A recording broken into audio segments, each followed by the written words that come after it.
Hello everyone, welcome to yet another day in this The Clown Decade, the decade where things are only going to get worse before they get better. If you would like to keep up with all things Clown Decade, do obviously subscribe to the channel and become a member. And so far, planned videos for this week are basically all punching right, as some would say.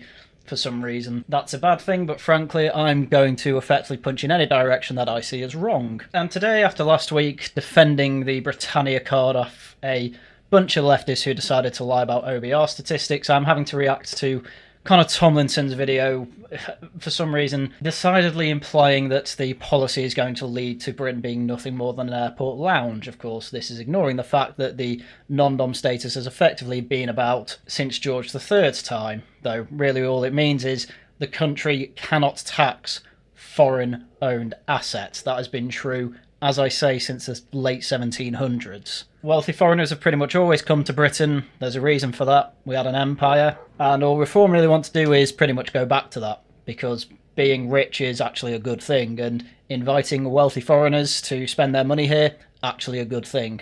Anyway, let's hear what he actually has to say. No political party is speaking up in the interests of that distinct British people. Didn't Connor have a massive go at the Homelanders for being massively ethno-nationalist? What do you mean by distinct British people here? Because you obviously don't mean it in the purely ethnic sense, otherwise you wouldn't be constantly saying to Homeland, yeah, but what about my black friends? I mean, the reality of the situation is that once again, this is Reform doing something. I have to criticise it for some reason to seem based. That's an awful lot of criticism of Reform effectively does come down to that, and it's getting on my nut. We had double the amount of wealthy foreigners here back in 2005, when basically everyone accepts the country was much, much better.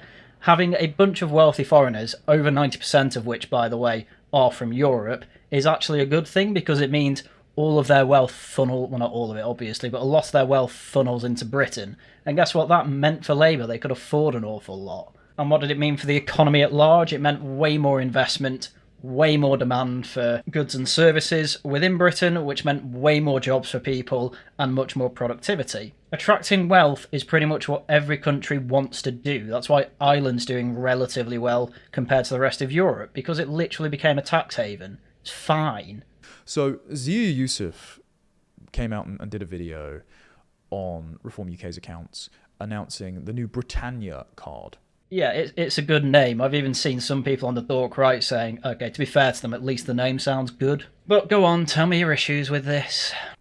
And it's patriotic because he called it Britannia. Yeah, it's the whole Cheshire housewife nationalism type thing. An awful lot of Reform's aura, if you will, effectively comes from kind of ITV2 Dino aesthetics, because as much as the online right complains about it, these are some of the happiest people in Britain. And good aesthetics is obviously going to help these people vote. Using old footage of London before the mass migration of the Second World War, Tony Blair's premiership, and the Boris wave. Yeah, when everyone agrees it was better. Again, you kind of miss the point as well. The whole reason in using London footage, old London footage as well, is because, yeah, one, everyone thinks it's better. Two, London for absolutely ages has been an absolutely massive financial hub. And in fact, Thatcher focusing on an awful lot of the services and financial services there and allowing it to effectively go a bit laissez-faire is what massively helped Britain in the 80s and 90s. Plenty of criticism, as with the rest of the country, as not much was helped there, but again, most of these issues were either made worse by Labour or done under Blair. Not saying Maggie was perfect, I'm saying the bad she did was exacerbated worse by other people.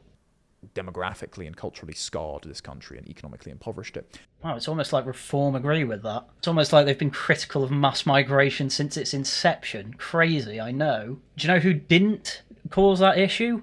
Non-doms who were mostly from Europe. Even the non-doms outside of Europe weren't that bad. Probably the worst example you have of this class of people was Mohammed Al-Fayed, who ended up buying Harrods, and was one of the only two things under Margaret Thatcher that ended up being sold to a foreigner that was a British institution, by the way. You could say that opened the floodgates, but then you look at what was sold under Tony Blair and the Prime Ministers beyond him, and you think, well, you can't exactly blame Thatcher for that. But again, wealthy foreigners coming over here, literally been happening since the 1700s. Not an issue. Not what's caused the mass decline. And he announced that the new Britannia card under a Reform government would be essentially a visa that you could pay a one-off large fee, I think it was like £250,000, as a wealthy foreigner, come over, live here, and not have to pay tax. Are you going to go into detail on this? Because that's, one, it's not a visa. Two, no, that's wrong. They still have to pay tax on income and all other things in the United Kingdom. It's just they won't be taxed on assets outside the United Kingdom, which again is how the non-dom status has worked since the late 1700s, because we've always had wealthy foreigners coming over. It's kind of what happens when your country's got an empire that turns into the biggest one in the world. And it is designed to attract the world's so-called best and brightest. Sorry, but if someone has £250,000 they can send straight to the British state to then come here without paying tax on their foreign assets, odds are they're going to be some of the best and brightest in the world. What are you talking about? Do you think that this policy is to bring over, the massive, say, Pakistani diaspora? Do you think it's going to bring over a load of people from Nigeria? As with the stats they went through in the Q&A, we've lost something like 70,000 of the rich foreigners who are all moving to places like Dubai. Some have moved to America, just places that effectively have not been at war against rich people for 20-odd years. Reversing this is obviously in our interest because, seriously, tell me a single tax haven that's poor. And the problem that you have is that this is just the... You can edit out these pauses, by the way, or do a retake. I'm just letting you know. The wing of neoliberalism that will actually achieve economic growth rather than egalitarian redistribution. Yes, good. It's not even necessarily a wing of neoliberalism. As I've said, this was the norm when we had classical liberalism in the Victorian period. Which, to be absolutely fair, neoliberalism was effectively a return to that as a reaction to Keynesianism and the post-war consensus, but whatever, people don't know what neoliberalism is. Connor's just saying it because it means bad thing. It's still acting on a purely materialistic political axis. I absolutely hate this argument. You can't have politics without thinking of the material first. Ultimately, what is a state supposed to do? What are the two basic things? Have borders and defend them. Alright? The border's relatively abstract, though in Britain's case, that it's not, because it's literally our ocean. How do you defend it? Do you think you defend it with spiritual magic and belief and things like this? No, you defend it with an army, which is one of the most materialistic things in the world. This is basic Maslow's hierarchy of needs. We are at a point where, we've been absolutely decimated spiritually, but my God, materially we've been ruined too. Fix that first, please. Spiritual stuff can come later as far as I'm concerned. And it can't define who the party is supposed to be representing. I suppose if you completely ignore the other critical part of this policy, yeah. But I think giving any money raised by this policy straight to people who have full-time work and are British citizens, I think that's pretty clear who they represent. People in full-time work and are British. Because it is treating everyone from everywhere as a Brit in waiting, and Britain itself, as an entity, is not the home of a distinct people who practice a distinct culture, whose activities register as a distinct economy, because the economy originally came from the oikos, the home, and the nomos, which governed it, were the rules which governed homes and households, which were, again, the basis of tribes and then city-states. I've said this before, but Connor Tomlinson is basically just a Guardian journalist, but slightly right-wing. Because the Guardian do this all the time. They always use this really highbrow language. And if no one knows what it means, you end up having to do this, just explain what you mean in more basic terms so everyone can understand. Just use the basic terms. But on top of that, ultimately, who's the beneficiary here? Yeah, rich foreigners who pretty much always benefited from this sort of thing here. Again, the massive issue we've got at the moment is that Tory and Labour decided, the non-dom status, we can't have that anymore because Rishi Sunak's wife found a loophole in it that was ridiculous because she was living here with the Prime Minister, so clearly she was domicile within Britain, and you should not be benefiting off the non-dom status if you're here. Because this is the other thing. It seems like nobody has bothered to look into what a non-dom actually is. It means their main home of residence is abroad. So it means that they're spending not a majority of their time in Britain. But the reason, obviously, to pay for this is because you want to come over here and live here some time of the year, maybe invest an awful lot in the country as well, maybe start businesses here, and you have to pay tax on the businesses you start up here and the business you do here, and of course the leisure time you spend and money you spend here. That's all taxed as it is for everyone else in Britain. All your stuff abroad, though, doesn't need to be taxed. with any income that you may get from it while you're living in Britain. And I can't stress this enough. This is the most normal policy to have in the world. Pretty much every country does this. And changing the non-dom status, as I went through in the video the other day, that at the moment has caused about 10% of them to leave. That's the estimate at the moment.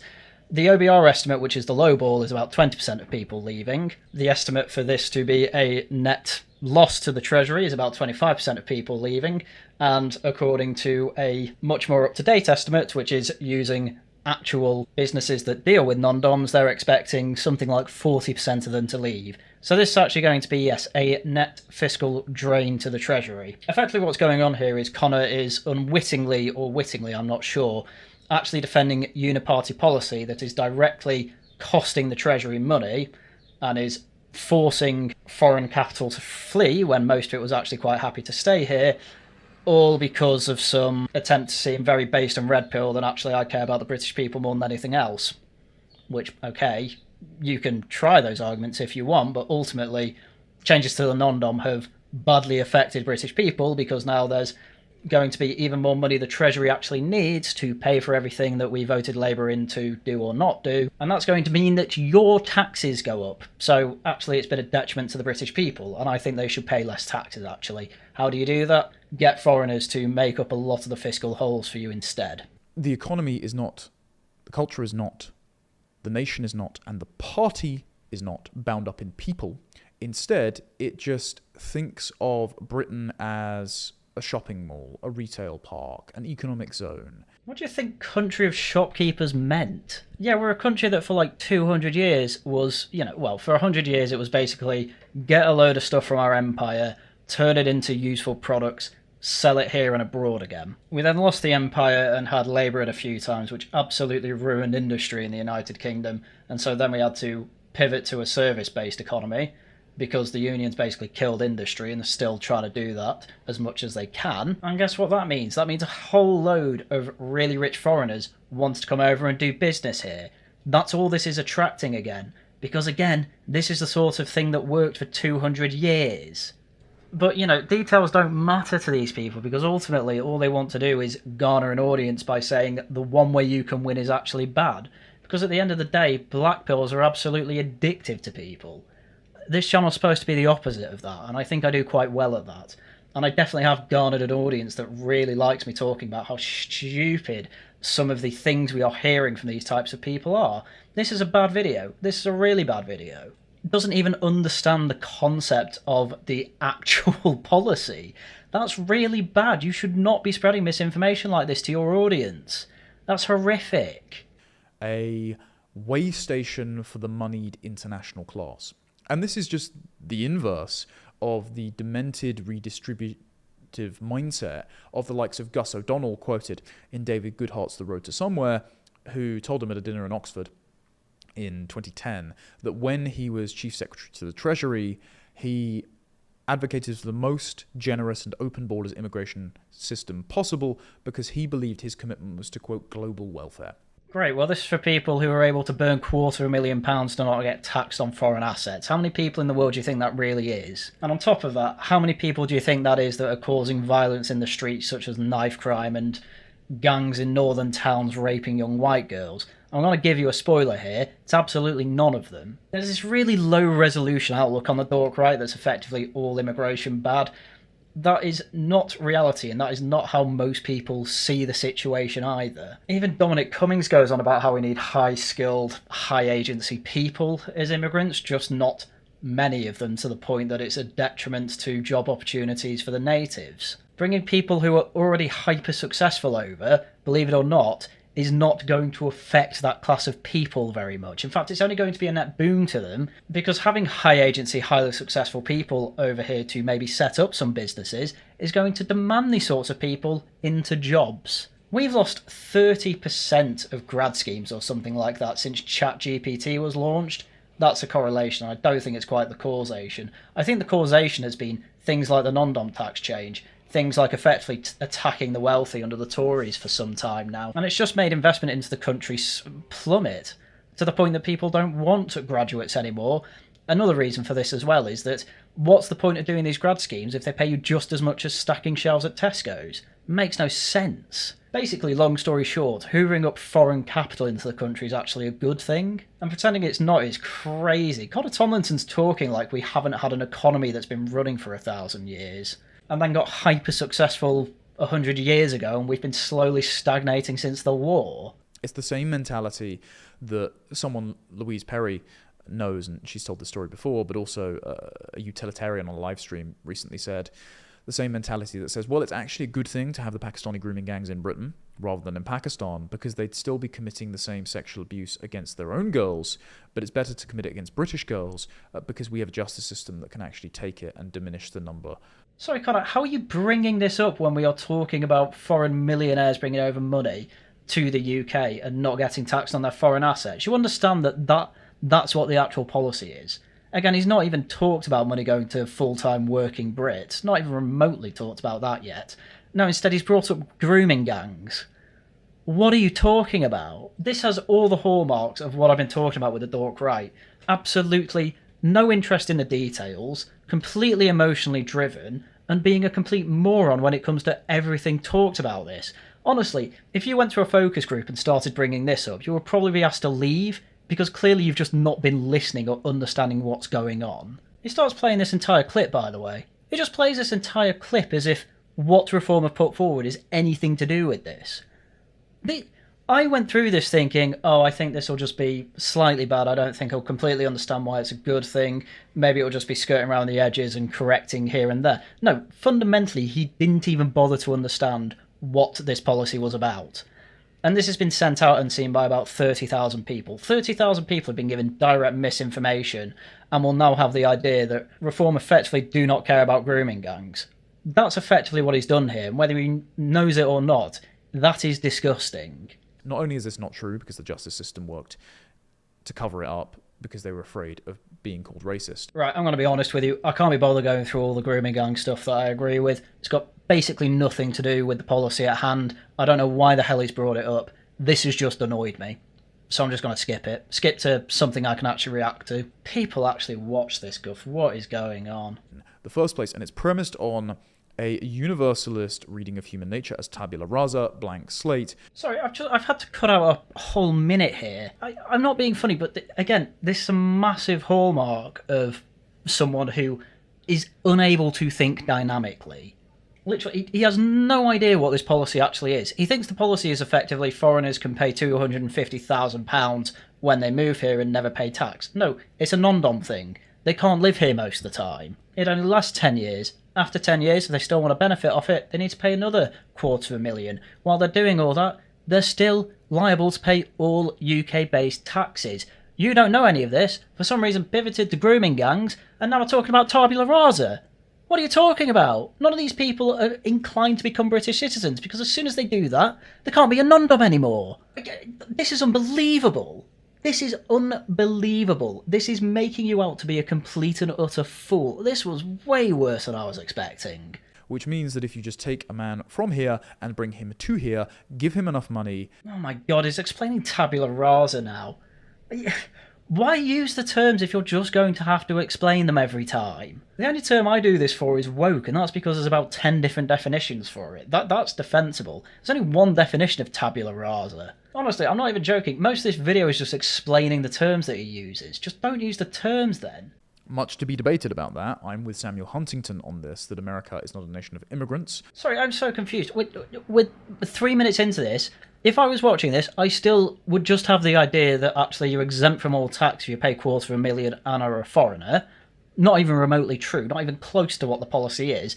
And I still don't even know about the other massive part of the policy, which is that money raised from that goes straight to working Brits on minimum wage, which is actually something you could probably criticise because of wage compression that I brought up before. That's actually something you can criticise here. Does Tomlinson do that? No, for some reason he's going on about culture.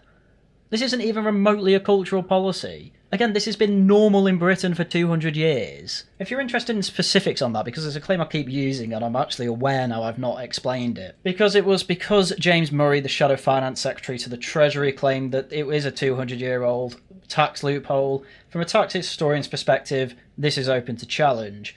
What it actually was that there was a remittance basis of taxation, which dates back to the original introduction of income tax in 1799. The remittance basis is a pretty simple concept, and in broad terms it means UK tax residents who are eligible for the remittance basis pay tax on their UK source income and capital gains as they arise in the normal way, but foreign source of income and gains are only taxable in the UK if they are brought to the UK. In other words, the non-dom status was brought in 1914 as it goes through further down, which is the more specific non-dom status type thing, which effectively said the same thing. You make money abroad and only abroad, we can't tax it here, because that's obviously double dipping, because you'll be taxed on that sort of thing over in the other country. Perfectly fair, perfectly reasonable. If you bothered to go through any of this, Connor, I don't think you'd be making a video as stupid as this. Anyway, I'm skipping this diatribe on America again because there's nothing to react to. Yeah, I largely agree with you. Why are you bringing it up? It's nothing to do with this policy. This is a very American premise, a very propositional nation premise, because it presumes that you just need to take someone from somewhere and have them live by the rules that would be fit to make a society of rational devils, as Kant once said, and they will instantly become British. And British is itself just a economic, legal, and cultural identity, not an identity conferred through ancestry, lineage, tradition, custom. As I just went through, we've effectively had the non-dom status for 200 years. Are we really going to try and make the argument now that in Britain there has only been a legal definition? There's been no cultural definition of Britain for 200 years? Or is it this just because you didn't bother to actually look into the policy here and actually try and analyse it? What's effectively happened here? How far are we through this video? We're nearly 6 minutes into this video. It's nearly halfway through, by the way. And so far, if you were watching this, you'd have no idea what the actual policy is. The only idea you'd have on the policy is something that does not represent it even remotely.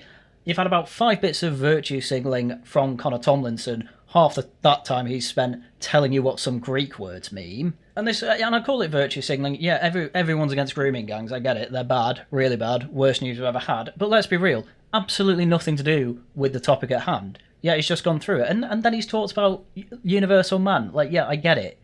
You don't think that someone can just be plopped in the middle of Britain and become British overnight. Yes, well done. Nothing to do with this. In fact, the whole point of this is that if you don't think you're British, you're actually encouraged not to try and become British because you can lose the non-dom status. This is actually the opposite of encouraging people to be British, but you didn't look into it. So now you look like a complete and utter moron, and I don't think he notices that. I don't know if he's ever going to watch this video, but honestly, Connor, I mean this as someone who is, a critical friend of yours, if you will. Delete this video.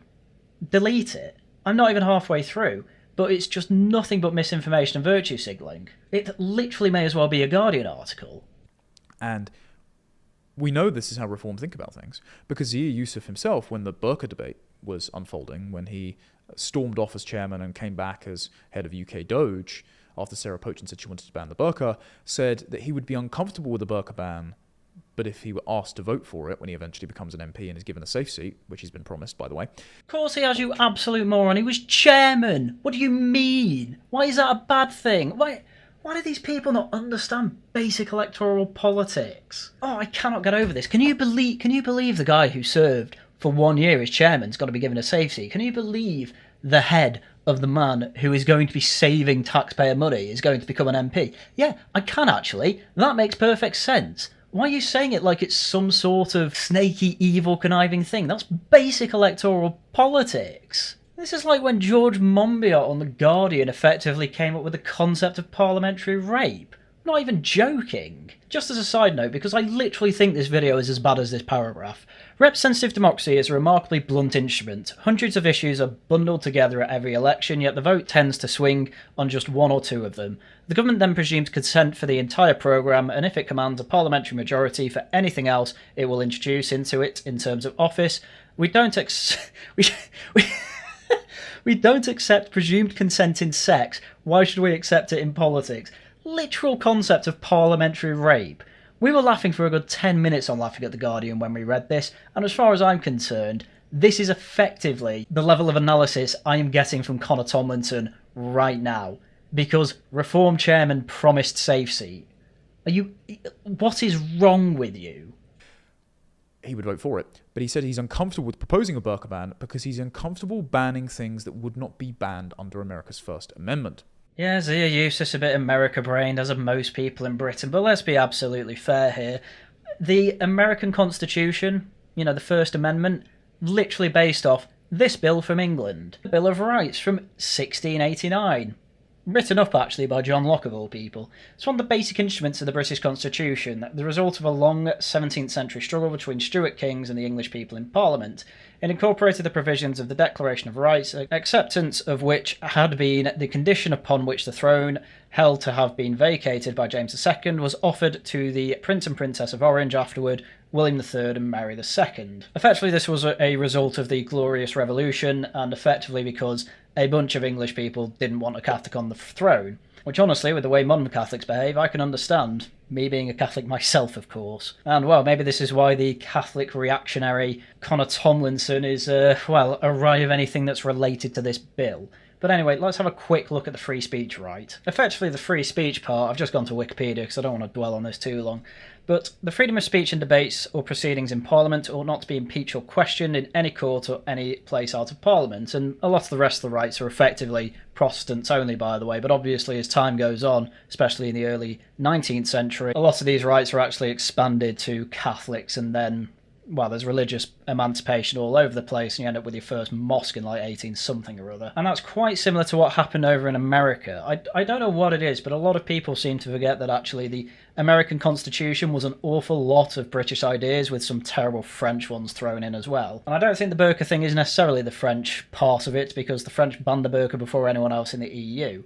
By the way, of all reasons to not ban the burqa, I think freedom of expression is one of the better ones. I think it should be overturned, as apparently does Zia Yusuf, on safety grounds. But we're just going to ignore that and say, oh, because he likes the free speech the free speech amendment of the Constitution, that means he thinks absolutely anyone or everyone can be British and wants everyone over here. What a weak argument. But if you're going to be here using all your Greek language and what have you, I may as well school you on actual history.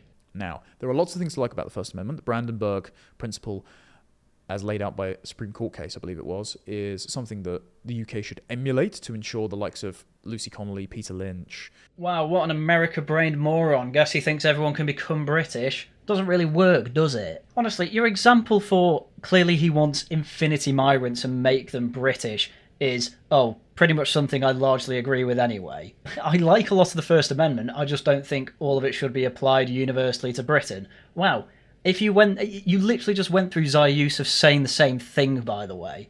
Well, Zia Yusuf, I don't really care. I'm so mad at this. It doesn't help it's hot today, but this video has done nothing but annoy me. It should be deleted immediately. It is a train wreck of misinformation and pointless analysis.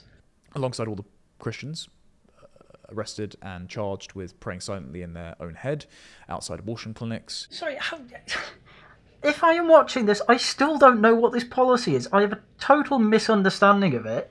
And now for some reason you're saying that Zia Yusuf's so America-brained he thinks anyone can become British. I don't think he believes that. You've given me no evidence to believe that. All you've done instead here is say, he likes the First Amendment a bit, so must think this. Here you are defending the First Amendment, saying we need to emulate parts of it. Which is literally just what Yusuf was saying we should probably do as well. Honestly, the dork righties here. Free speech is great, we should probably emulate the First Amendment. Oh god, someone I doesn't like says it though, too America-brained. They want infinity migrants, they think they can all be British, don't like them. I cannot stand this. The online right have been driving me up the wall for probably over a year now, but this is taking the cake. I am right at the end of my tether. Honestly, this is probably going to turn out to be a week of just having a go at the dork right, because I cannot stand it anymore. Betraying his mindset there, Zia Yusuf thinks of, and therefore Reform UK at large, think of the UK as America. No, you just made the same argument as him. How come he was wanting to emulate all of America and you're not? What do you mean?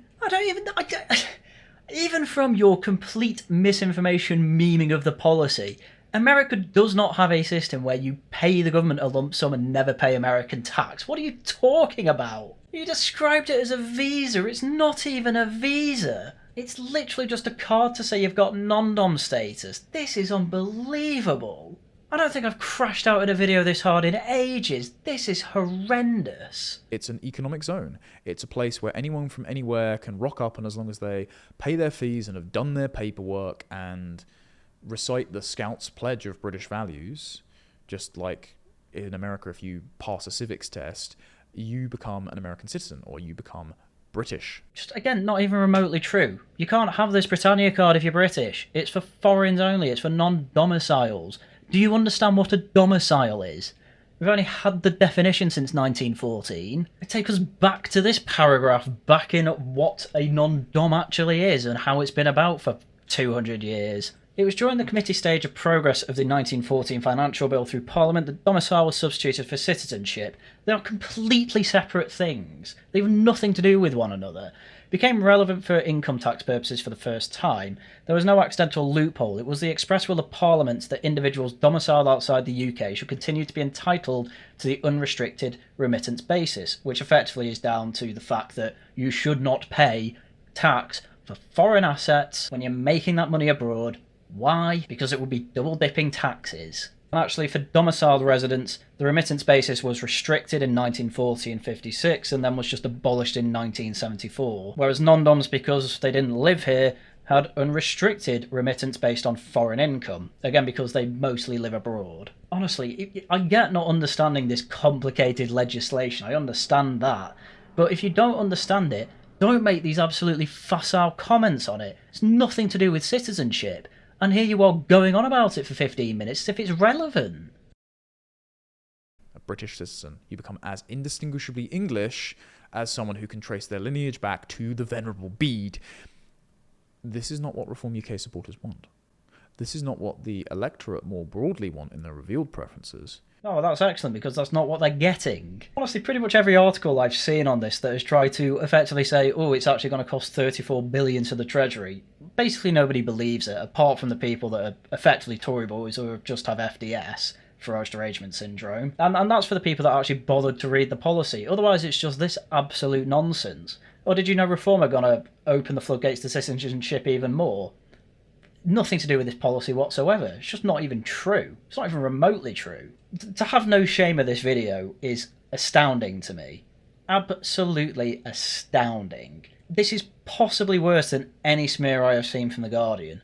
Possibly worse. And I do mean that.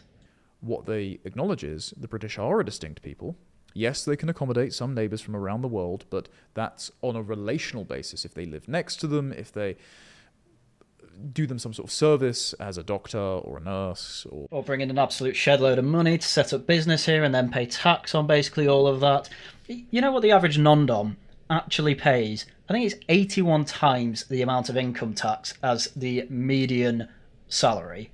81 times. I might have got that wrong. I can't remember. I did it all in last video. It doesn't really matter. If it's anything above 50 times, it's an absolutely astronomical amount that you don't even really need to think about beyond that. They pay a hell of a lot more on average than anyone else. Of course you want these people here. And that's with them not even being in Britain as their main residency, for God's sake. I cannot tell you how low information you have to be as a person to make a video like this. This is embarrassing.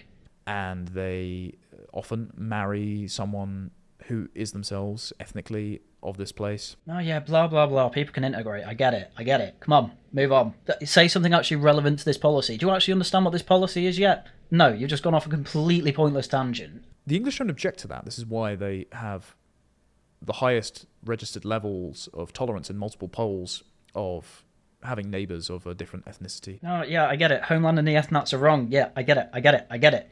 Talk about the policy. You titled it in your video. I still don't know what the policy is. Completely missed out the whole redistributing foreigners' wealth to British workers, by the way. Completely missed that bit. Not even mentioned it. He's nearly 10 minutes into the video. This is not the issue.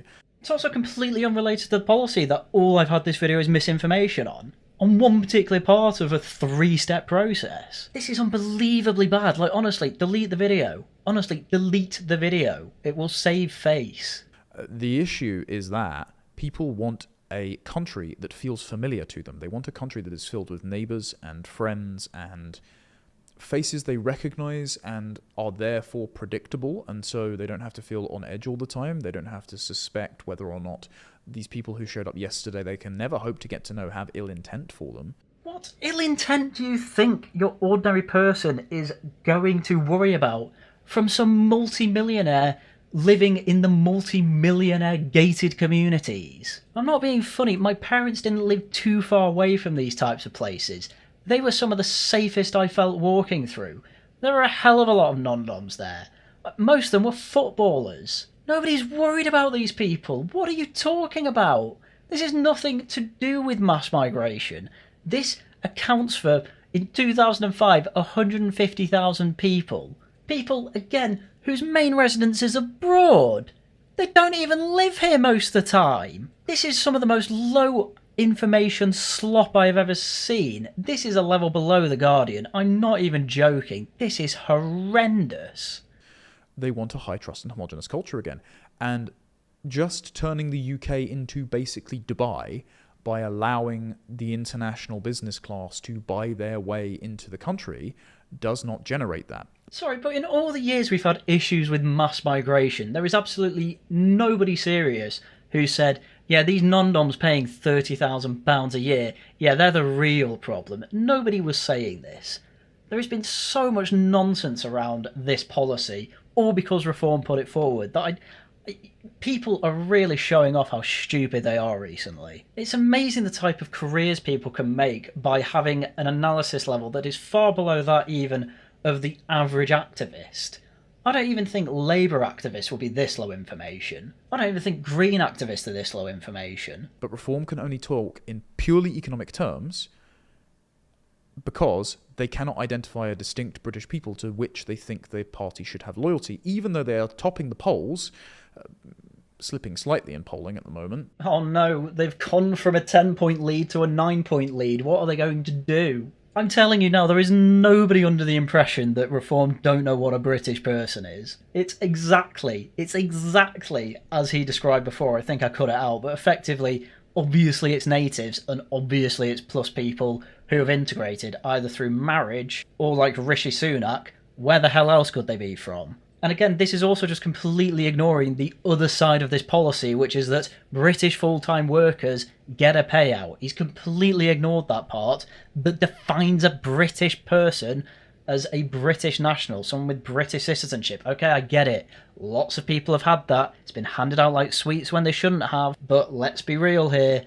A lot of those people who have been giving them out like sweets aren't exactly the type to be working genuine full-time minimum wage jobs, are they? So I wouldn't worry too much about that. But again, you could throw this criticism out if you had any sort of information on this, but no, you're just going ahead with vibes.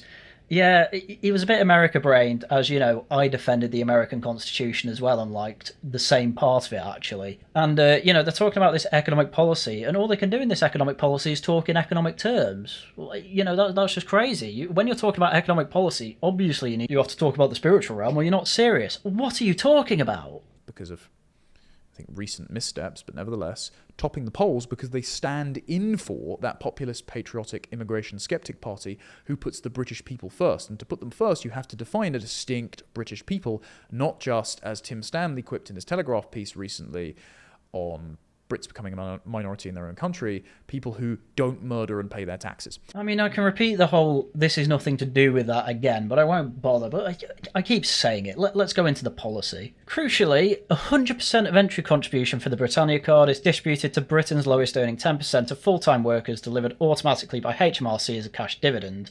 In a low uptake scenario, this will be about £600 a worker, median about £1,000. The benefit skews towards workers in Wales, Scotland and North East, where baseline pay is the lowest and larger share of the jobs sit in the bottom decile.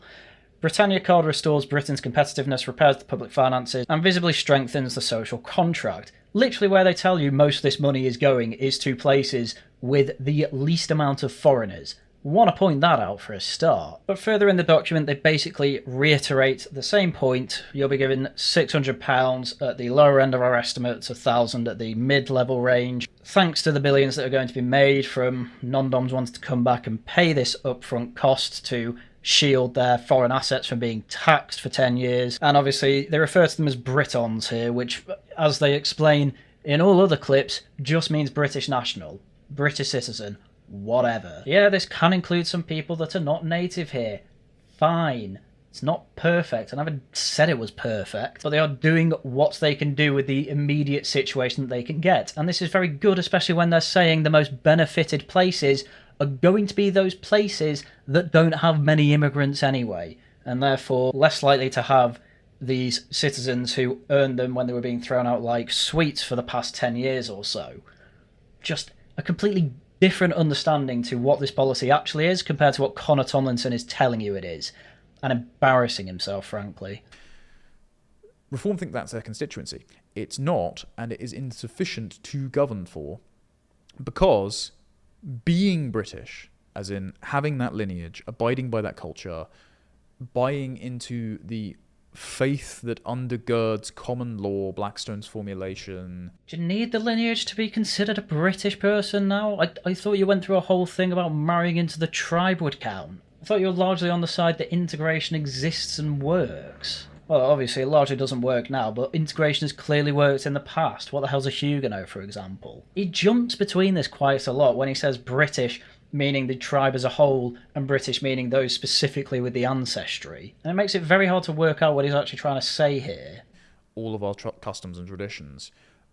Being all of those things are the prerequisites, the enabling conditions for all of the things that reform wants, which is a deregulated market, a high trust culture, economic prosperity, social peace and cohesion, low crime. Well, thank God they keep going on about deporting everyone and having net zero migrants. They're actually thinking of having to go beyond that and have net outflow because of how big the inflow was over the last few years. Crazy, that. Do you know that Reform are going to have to do something about the immigration problem before they do anything else? Wow, it's almost like that's why the party exists. All of these things are enabled by cultural, religious, and, at least at a large volume, ethnic homogeneity. Wow, crazy. Do you know what's going to ruin that? A few extra 1,000 non-doms. Again, people who don't even live here most of the time. Just a complete lack of understanding of what's actually being talked about in the policy. It's hilariously embarrassing. And none of these are moral condemnations of people who would like to come to this country or just exist in other countries. Oh God, I get it. Get to the point. I'm not morally condemning the Japanese, and I'm not trying to culturally terraform Japan, even as a Christian, because I go to Japan, and will be later this year again, because I love Japanese culture, and I like being in Japan, and I like Japanese people. Cool. Do you pay any tax on your UK income there? No? Crazy. That's all Reform are doing. I know he's going there as a tourist, but I need him to understand what the actual policy was here, because he's still not said what it is. It's pure misinformation. This is awful. Delete the video. So in the same way, we should identify the distinct culture, the distinct traditions, the distinct religion, and the distinct people of Britain, and someone should represent them. Man, absolutely crazy. Do you know the exact type of people that can't buy this card? British people. Almost as if they've defined them. There is basically a massive open flank in politics to do this. Oh, is there? Why is everyone failing at it? Oh, because people who say that Reform don't represent this are completely wrong. That's why. What's Rupert Lowe done? Oh, today he announced that he's opening yet another pressure group. Oh, that's incredible. That's what we needed. Another think tank. What's GB Pack done? Nothing. Well, I suppose at least... I can't even remember what he called it. At least Rupert Lowe's in Parliament. My God. It's been an absolutely incredible day for that, but that's for tomorrow's video. It's actually... I'm stun-locked. I am literally stun-locked. Flabbergasted at how poor this video is, and it reflects awfully on the wider dork right. I mean, at the very least, Connor Tomlinson could say to Homeland, "You're wrong because you're a bunch of racists." At least he could do that. But dork right doesn't just mean racist, it also effectively means being incredibly low information, being incredibly emotionally driven, and effectively acting like a general moron. Which, if this video is anything to go by, yeah, he fits right into that definition of it. Quite easily, in fact. How do you make an entire video criticising a policy and have absolutely nothing about the policy and how it works? This is the most vibes-based slop I have seen in some time. I don't watch online creators anymore on the right because I just find them all terrible. And this is no good advertisement for it. I literally spend more of my time these days listening and reading The Spectator, listening and reading to The Times, because while The Times has an awful lot of normie left-wing content that I effectively look through to see what the general left-wingers thinking these days, they at least put accurate information in it. Obviously they mislead you in some ways, but never this bad. I have not seen any left-winger call the Britannia card a visa, because it's not a visa. The worst I've seen is a misunderstanding that it's a 10-year renewal scheme rather than lasting forever. That's the worst I've seen of it, which I don't even think's the worst confusion I've seen in my life. And at least they will give you an accurate description of what the OBR do, but then they'll take those figures at their word and then 2 days later say, you can't trust OBR figures. Which, by the way, Zahir Yusuf himself was pointing out when it came to Dan Needle's criticism of all this. At least they looked at the policy, though. Connor didn't even do that. Now, I know some politicians are interested in doing this and eager to do so. And actually, other than Rupert Lowe, Robert Jenrick has... Oh my god, these people would follow the Pied Piper even if he wasn't playing his little flute. I mean that. Robert Jenrick, Mr. I was housing and immigration minister and didn't do anything about either of those. Oh, I got the most start for building houses, but that's only because the last time we were building this low was World War II. Mr. The only thing I'm notable for is quitting as immigration minister. It's incredible. You know who he's having lunch with commonly?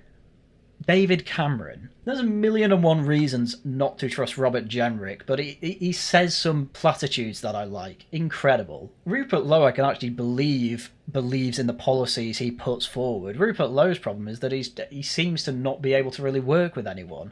That's proven even more these days, because despite the fact Ben Habib's been promising that Rupert Lowe would join his little party announced today, he's still not doing it. And in fact launched his own think tank and is probably going to join the Tories. Like, honestly, people are going to have an awful lot of egg on their face. I'm calling it now. Been the rhetorically strongest on this. He wrote a mail piece a little while ago saying that English identity is being erased. And yes, British identity is a legal fiction that has been invented to encompass originally the 4 identities of the British Isles. So that's English, Welsh, Scottish and Irish. But now... Can you really call it a legal fiction when... It was literally an entire empire, and we won multiple world wars under this flag, under the king's colours.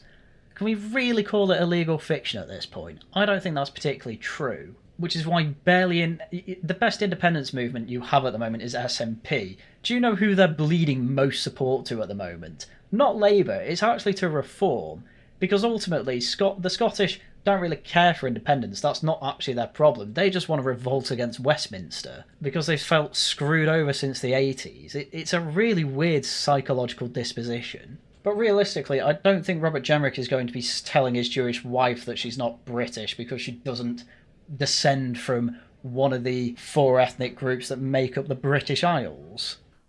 Some of the people that we have historic ties to in the Commonwealth as a legacy of the empire, I think you're going to see the Commonwealth wither and die away, by the way, because demographic realities have really soured Gen Z and successive generations as they come up. That and it's never really done anything for Britain either. But either way, yeah, the British legal fiction, if you will. Yeah, that's part of the reason that a lot of Windrushers came over and actually did become British citizens, because some of these people fought in the war for us, you know? It caused a hell of a lot of problems, that's definitely true. But it's a hell of a complex picture, and I'm not getting into it right now. All I tell you is to go over to Winston Marshall's channel and watch his interview with Trevor Phillips. I think that is probably the best breakdown of the Empire Windrush generation that you're ever going to see. Basically just says the myth that they saved Britain needs to go. The reason people came over was just self-interest, and then effectively the incentive structure meant, well, they stayed here. Not all of them, mind you, but a lot of them did. Point being, Robert Jenrick has said, yeah, it's all well and good to have this fiction, but I'm an Englishman, my English identity is still very strong to me. It's a natural love which I should not have to rationally justify or get rid of to accommodate new outsiders who have nothing but contempt for us. Okay, I don't really understand how that's largely different to people like Lee Anderson, Richard Tice, Nigel Farage effectively saying, yeah, I like being British, I don't want this utter woke nonsense. Okay, it's put in nicer language, fine, but ultimately it's the same idea of what everyone's joined Reform for. But even Jenrick, at this event, and he gave a good speech, don't get me wrong, he called himself an Anglo-futurist, which means that he recognises the Anglos as a distinct people capable of greatness compared to other nations. I'm going to be honest with you here. I don't think he meant it in the ethnic sense. I don't think Robert Jenrick fully understood the people behind the Anglo-futurist movement. Because I'm going to be honest with you, a lot of them are white nationalists. I am perfectly fine with the fact that an awful lot of them understand that we need a technological future that really does focus on innovation and things like that. But ultimately, the actual implication of it being Anglo-futurist, that kind of kicks out Welsh, Scottish, Irish. A British futurist is probably a better word for it, but ultimately, I think Robert Jenrick's the type that doesn't really know what the word means, just knew his audience at that point. But as I say, as with a lot of these people on the online right, they don't really care for anything much more than basic platitudes like that. But even he turned around at the after party and tapped Robert Toombs on the shoulder and shook his hand, and then, like some sort of portent from the gods, turned to the group that was standing outside the bar when this interaction happened and said, "This man taught me everything I know." Yeah, I'm not being funny. Robert Toombs wrote one of the best books I've ever read on the English and their history. If you've not read this book, I highly recommend it. But people don't really like Robert Toombs at this event because he effectively said the Michaela School's good because it's getting girls in hijabs to sing God Save the King and recite Kipling. And so that means that they can be on the way to becoming English. A lot of people didn't like that because obviously hijab's not exactly a classical English garb. And I think basically because the audience was made up of a load of ethnats, they were just trying to reject that fully outright. But, well, I'm here effectively telling you, he didn't say they were English, he said they can become English. Which, to be honest with you, I largely agree with. He did not say they were there yet, he said they were on the road to it, and whether that includes getting rid of the hijab or not, I'm not entirely sure. And I think as a society there is still a debate on this. However, saying they can become English is not the same as they are English. But at the end of the day, as I say, this was an audience of largely dork-right people who are emotionally driven and frankly don't think very deeply about this, but they can use nice Greek words. And a large reason I've moved away from that is because, frankly, I may as well be watching the right-wing Guardian then. And there's a reason I don't watch The Guardian, largely because I massively disagree with them, but also because they're massively boring. Robert Toombs will have thought much more deeply about what it means to be English, given he wrote the book on the entire history of us, than most of these other people who probably don't even know he wrote this book. Which means that our political class, almost collectively, still have no idea what time it is. Sorry, but I'm going to have to keep telling people this. The polling for the young people is not reaching out massively hoping for some ridiculous right-wing party. Most young people are still voting Labour, and if they're not voting Labour, they're very middle class and voting Lib Dems. It's only then do you get to a fight between the Greens and Reform. Sorry, but this total cope that there's a massive yearning for some sort of move toward ethno-nationalism from the young people of this country is absolutely farcical and not something I'm ever going to take seriously. Most of them just want to be able to get a decent job and house. That's all they want. They're not thinking deeply into this sort of thing because it's been nailed into their head that they don't need to. And those that did actually have it nailed into their head actually went for the pro-non-white side. I don't even want to hear that, this is because of all the demographic change. No, this is still, when you break it down on demographic ranges, pretty representative of the white population. Did you just see Glastonbury? That is where these ideas dissipate. Even the people who hate them going there are largely left-wing and largely agree that wanting your country back's cringe. Robert Toombs, I hate to say it, is probably much closer to your average Brit's thinking on this than anyone in that audience. You can gripe all you want, but the fact of the matter is that pretty much everyone accepts that Kemi Badenoch and Rishi Sunak are British, and are not out there demanding the deportation of Idris Elba because he feels like he belongs in Sierra Leone. Just absolute farcical of analysis. We are still literally at the ideas stage of this sort of thing. The whole thing with reform is that at least you can change the entire paradigm, and only after that will you probably see large-scale changes in voting intentions, especially if they do well. But they are not going to do well if you have a channel that has about 40,000 people that all it tries to do is counter-signal, and doesn't even counter-signal well because all it's doing is smearing them with a complete misrepresentation of their policy. And they better realise it soon. Because not only is there a great political opportunity just laying on the table, waiting for them to take, which it looks like Reform UK is not keen on doing. What do you mean? Ipsos just showed them on 34%. There wasn't even a chance in the error bars of it being a hung parliament. The big one, YouGov's MRP poll, that had them winning a minority government. Sorry, but trying to tell me that Reform are not taking this opportunity is absolutely ridiculous. They have pretty much done everything right. I don't think you understand how difficult it is to be a successful insurgent party. The last time anything like this remotely happened was a blip in the early 1980s with the SDP. That lasted a couple of months. We are at a point where it is being broadcast by Fraser Nelson on Channel 4, effectively, that Nigel Farage is probably going to be the Prime Minister. And I'm here being told by Conor Tomlinson, after lying to me about their policy, that Reform are bottling it.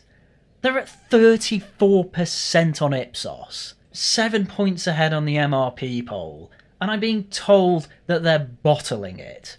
You are actively misinforming yourself as badly as anyone who regularly watches Politics Joe or Navarra Media. In fact, watching those two, you will probably be higher information than watching Conor Tomlinson. You should be humiliated by this video. I mean, for example, they didn't understand the bad optics of allowing their Muslim former chairman to announce brand new buy your way into Britain visas for wealthy foreigners, while still not having delivered their mass deportation policy as announced and promised from right before the election. Yeah, they should have announced detailed immigration policy. Fine, I'm fine with that. Oh, the Muslim ex-chairman. Oh, God, I'm so fed up with that. You know Zahir Yusuf owns a dog, right? Honestly, do you know how many people call themselves Christians just so they don't annoy their parents? It's just obviously the same thing with Zahir Yusuf. Buy your way into Britain. It's not a visa, you moron. It's a card to say don't tax me on my foreign assets while still being taxed for all income they make in the UK. Low information, emotionally driven, moron. Not only do Reform UK not understand that massive optics blunder, which means that they're just habitually not representing the British people who are under siege, demographically, culturally, economically, you name it. By foreign millionaires who don't even have the UK as their main residence. They don't even live here most of the time. I'm crashing out. But also, again, the hour is far too late for this. We are on the precipice of preventable civil conflict along ethnic lines. Oh, I've been through this before. If we're going to be talking about ethnic lines and the upcoming civil war, I'm not even joking about this. It's going to be the Stone Toss comic. It's effectively going to be Islamists and communists versus Sikhs, Reform voters, probably some Indian Hindus as well. Assuming all the people that don't leave, it's going to be the weirdest race war I think the world has ever seen. Because ultimately, all this absolute nonsense with ethno-nationalism and people caring so much about the ancestry, there's some of it there, but I'm still not convinced it's the main reason people think of themselves as British and English. The only way I'm going to be convinced of this is when it's completely mainstreamed to call Rishi Sunak Indian. But the ethno-nationalists just crashed out on that one, and as far as I can tell, they completely lost the argument. And it's not like they didn't even have any good points, but I made multiple videos that were hours long on this, and either way, it's completely off the board, because this was an economic policy, and he complained that it was materialistic. It's economic policy. What do you expect? I don't want that to happen. One of my most salient early political moments was the London riots when they came near my road as a kid. It was awful, and to know now that this would be far more violent, far more widespread, and result in a hell of a lot of deaths, according to David Betts' calculations, is awful. Yep, we are all absolutely trying our best to try and stop mass civil unrest that could obviously come about in the near future. Totally on board with that. Best way to avoid that, stop doing videos like this that is just absolutely full of misinformation and does little more than virtue signal. Please stop doing that. It's embarrassing. It's preventable if a political solution arises and if someone has sufficient courage to speak in these terms. And as of yet, nobody does. As of yet, we're only getting the likes of Robert Toombs say, the Michaela School is our future. Yeah, I get it. The Michaela School absolutely sucked when it comes to culture. You know, they want vegetarian meals for everyone. You can't pray in the corridors, not even for Christian services. But to be fair to it, it is very good when it comes to results. But to be absolutely honest with you, I would love to see how the people that go to Michaela School turn out when they're 30. So can't wait to see how that works out. But let's be real here. I'd rather girls in hijabs were reciting Kipling than reciting the Quran. Let's just be real. I don't want to live in South Africa or Liberia or Lebanon, but I equally don't want to live in the Longhouse or the headmistress-dominated panopticon that is being offered as a solution to the destruction of our settled host majority culture by unwanted mass immigration and multiculturalism. Oh, well, that's absolutely grand. It's good that the Britannia card has absolutely nothing to do with that. It is not going to encourage that in any way, by the way. Again, the vast majority of your non-doms come from pretty much neighbouring countries, because most of them are European. I mean, honestly, do you really think that multimillionaires who domicile here for 90 days a year maximum are really the problem? Is that what we're talking about here? Again, even from your complete meme that it's a £250,000 visa, how many people that can actually afford that do you think are a problem? Oh my goodness. just a joke. I'm actually worn out from complaining about this now. And look, if these are the sacrifices we're going to have to make multiculturalism work, as Birbal Singh says, then I'm sorry. It's multiculturalism and immigration, not English identity. Yeah, great, well done. Guess what every Homelander says about you? Oh, you go on about ethnic identity and acknowledging it.